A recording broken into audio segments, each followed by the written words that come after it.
sorry. So here we go. We're going to be having a meeting today. Mark got hurt, and I've had to call like 13 times so I can get a report on what actually happened to him. My medical background tells me that he got nicked with a chair pretty bad, and it caused some slight immobility. He might have even twisted his ankle, but it was a slight sprain, and it only took 48 hours to heal. But the point is, we have to have documentation. You know, they need to do an incident report and let me know what's going on. And they don't. They don't want to do it. I have to constantly call and say what's going on. I need some paperwork. If Mark is living independently and this happened, you guys are just going to hurt him and send him home and not say nothing. Those are the things that concern me. Because for me to live a fulfilled life, I have to emancipate Mark. Working with Mark with no natural supports make it practically impossible. So we're here at the Day Center, me and his case manager and the director of the program, and we're going to discuss his incident and the fact that they have, I called them and said, okay, so you're a rehabilitation center, because they don't want to say they're a dope day program. So I said, if you rehabilitate and Mark is demonstrating normal autistic behaviors in the workplace, why does he have to come home and be with me? Why can't do you all have a contracted behavior specialist or autism specialist that you could call in and work with the behaviors? And they said, yes, they do. And my next statement was, well, Mark's been in this program for about 5 years. Why haven't you called him? Oh, you want us to call him? Well, I think it would be a good idea, since his life is at risk due to his his autism behaviors. And I think it would be nice if the state of Nevada provided some appropriate behavior redirection for him so he could live a productive life and I could live a life. Because if I'm not happy, Mark's not happy. And I'm not happy right now. I'm very tired. So luckily we got the state working with us, and we're going to be getting a lot of things done. I'm going to be looking at accessible living, because I really can't afford the assessors of the house alone with my income, and Mark's income is very restricted.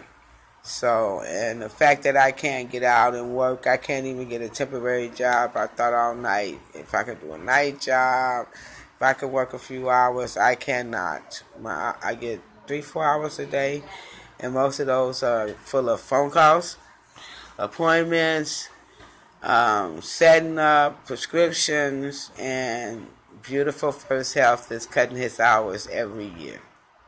So he gets less and less hours. I have a PCA that comes in, and she can't sit with him by herself. And I have to be there. So my time is very limited, and this has affected Mark. So we're just praying that there's a change, and that we can get some direct autism service that can support him in the community, that he can be emancipated in a place with a roommate and independent living situation where he's able to work and get the support that he needs to live a safe and healthy life. That's my blog for today. Mark's not here. He's here at the program. Obviously, he's doing good. I think I gave him a trophy this morning for the CBD. The CBD works on his frontal lobe, his psychosis. He's had a lot more connection with the CBD. He's a lot more alert. Oh, here he comes. Here comes Mark. He's having an ISP today. Hi, Mark. You want to say hi? How was his day today? Was it better? I think part of the problem yesterday is that he's losing a lot of weight. And due to my limited income and resources, I can't shop for him like I used to. And he's down to a 34. Well, 7 months ago, I was buying 42s. So those pants that I got him were like 40, 30s.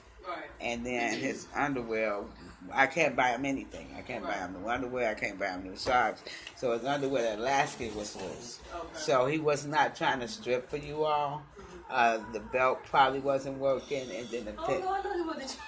And then I figured out also that his shirt, he was hot. I put the wrong shirt on him. And that's the sign for hot. If you guys don't know. That's the sign for toilet too. Yeah, I know sign. Good. So that's perfect, wonderful. So that was part of the behavior yesterday, because when we went to walk the dog, he was in the middle of the street naked, and when we were cooking, he was in the kitchen naked. And I said it was a clothes malfunction. So I'm praying that I can. That's my struggle, trying to figure out that get him some better clothes. Right. So I just wanted you to know that, and thank you for your patience. No problem. Thank you. I don't think he was trying to strip you. Oh, no. I'm not worried about that. Because he was in the kitchen trying to cook with his butt out. I was like, Lord Jesus, in the name of Jesus. So I had to change his clothes. It was his clothes. Yeah. So he had a good day today? Yeah. Because he's taking the trophies. I don't think I got a chance to give him the trophies this morning. But due to the demand on me, I'm slacking. I can barely get him dressed. It's just too much. So I think, but I did give him his meds. Okay. So, but like. You was doing this block because it's fine. And do you see? Doing our block just now. Okay, so do you see increase in his focus and his attention to task? Because that's what we're working on with the cannabis, the CBD. Right. The CBD, like I told you, it works on the frontal lobe. And at home, I've seen that he's hooking the dogs, unhooking the dogs, walking them without letting go of the leash, feeding them, putting water in their dish, letting them out. I'm seeing a lot more. One morning, I got him on his page. He got a YouTube channel. Okay. I woke up at 1 o'clock in the morning, and this brother was doing the full laundry appropriately. He washed it, he rinsed it, he put it in the dryer, he cleaned out the lint drawer. So that shows me the frontal lobe. He was up and he was doing his laundry. That's good. So just keep me abreast, because we want to make sure that we're on the right track with this cannabis study. He's been doing good, though. He's been doing good. Okay. Sometimes, he might have his day, but he's been doing good, though. Well, without, since I had him, because I just came back over here. Well, when I was in Cali, I left, and his meds was off. His thyroid meds was off. His Xanax was off. And my brother was smoking street weed with him, which is something I don't condone, because I don't know what that stuff is. They spray it. It's got mold on it. And we go see a nurse at the cannabis that prescribes him for his needs. So that's why I got the trophies and the pills. It's not we going to get high and party type of deal. Mark's 25, and he can't make the decision on his own. So I'm not going to give him something that's going to hurt him or get him addicted. You understand what I'm saying? I'm going to make sure that I got the pharmaceutical book, and we see Nurse Gina when we go over there. Right. And she gives us what I need. Let us know how it's working, because you're an important part. And you're on the YouTube page right now. You're on TV right now. But let us know how it's working, because this study is on YouTube. A lot of families are watching it. A lot of families are being helped. And if it's not working, let me know. I'll definitely let you know. I'll let you know. Okay. Okay. All right, Mark. I'll see you later, okay? Say bye. You use your outside voice? Good job. You going to say hi to Tony? Thank you. Look at Tony and say hi. Good job. Hello. Hi, how are you? He should be here in 1 second. Okay. He was en route. Okay, I'm turning the camera off for you, because I know you don't like camera. We blogging for What's going on, Mark? So Mark's been doing a little better. Can you see the difference with the man setting in? Well, since today, he's been a little more calmer than he was a few weeks ago. Yes, we've been working with build up and things like that. It was a combination of things, though, too. Also, he was out of thyroid medicine. From what I understand, that causes behavior, too. Okay. And so we got all of that in. And I'm praying that my main concern with the cannabis study is that you're seeing more connection mentally. Do you see him being more connected, doing more? Well, he normally understands, and he'll do, like, when you tell him to do work, he understands that. He does it. Good. he just had been a little more hyper. Right. When I left, lately. we had and a withdrawal. I know, you know, it can be irritating to some people, but I know he's just having fun with you because when you know you don't like it. Right, he really does it. So it's good that you understand that. So yeah, he I know does that it. much about him. He does it for my attention. But if we tell him to do his work, he has no problem doing that. Okay, because our goal is to get him into voc rehab. I'm looking at a dishwasher position or a face-it in stock at Albertson because he's so good with routine and he got that little OCD thing going where everything has to be straight, everything has to be perfect. Yeah. So I'm figuring if they show him how to get this stuff on the shelf and line it up and get a job coach for 90 days, he could do well. I'm also looking at dishwashing because he loves water so much and he comes in the house and plays with water all day. It's stemming and sensory for him, and he does know how to load the dishwasher and rinse out the dishes and put them up. Now, he's supposed to be doing that here. Is he still doing that here? He does like when they have the dishes in the sink or like their bowls and stuff. He'll clean that up. So he does like the water. Is he still doing the chairs and he does the chairs, and the garbage? Tables, he does the vacuum cleaning.